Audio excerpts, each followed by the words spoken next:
نمیدونم اهمیت دادید یا نه، ولی وقتای آخر بسیاری از منصبداران در تاجیکستان در پهلوی خود نفران مورد اعتماد خود را جابجا کرده مسئله های حساس از جمله مسئله های رو که به قول معروف پول دارند توسط همین آدمان خود حل میکنند. این کار را بهرام عنایت زاده در وقت شهردار استرافشن بودنش تجربه کرده بود. اون وقت راننده او با لقب جانی همه صاحبکاران استرافشن را به داد آورده از نام عنایت زاده از آنها به هر بهانه از یکی پول و از دیگر چند ماشین خشت یا یگان ماشین آرد یا گندم کنده می گرفت. در نهایت جانی را وقتی پولگیری داشتند و وقتی که ما در این باره مقاله با نام جانی کیست نوشتیم، شهرداری استرافشن رسما ردیه نوشت که راننده با چنین نام در مقامات اجرایی دولتی این شهر اصلا کار نمی کند. در نهایت بهرام عنایت زاده آن راننده اش را برای آنکه او را نفروخت و این همه توجه ها را به کلاه خود گرفت کمک کرد و با جریمه از جوابگری خلاص کرد.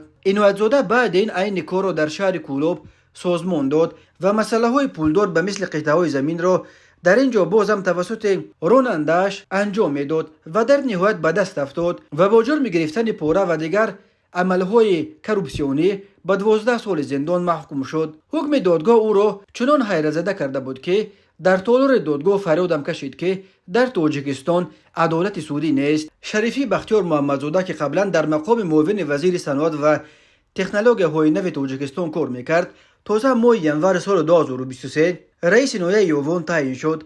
ظاهرا این هدف از تعیین یک مقام وزارت صنعت برابری یکی از نویه های صنعتی جمهوری جانوکتر کردن فعالیت سوای صنعت در این قلم رفت بود. بختیار شریفی به یوان امروی راننده اش که دلیر نام دارد آمد. در بین نمگی چند ماه دلیر توانست تقریبا تمام امور نویه یوان و تقسیم قطعه زمین تا تعیین رئیسان جماعت‌ها و به دیگر منصب‌ها در مقامات محلی را به دست خود گرفت. معلوم نیست که این راننده رئیس یگان معلومات اولی دارد یا نه، ولی کارمندان حکومت نویه یوان میگویند رئیس نویه بختیار شریفی بجز از رانندگی همچنین وظیفه یاردمچی خود و هم سردار شعبه کادرها را به دلیر سپرده است. رئیس نویه حتی در یک جلسه از همه خواسته است که به راننده او دلیر رئیس گفته مراجعت کنند، چون که او هم حالا رئیس شده است. حالا کسی بدون اجازت دلیر به پیش رئیس نویه در آمدن نمیتواند و اگر کسی شکایت کند او بر رویش میگوید که منم شیف یوان، من حل میکنم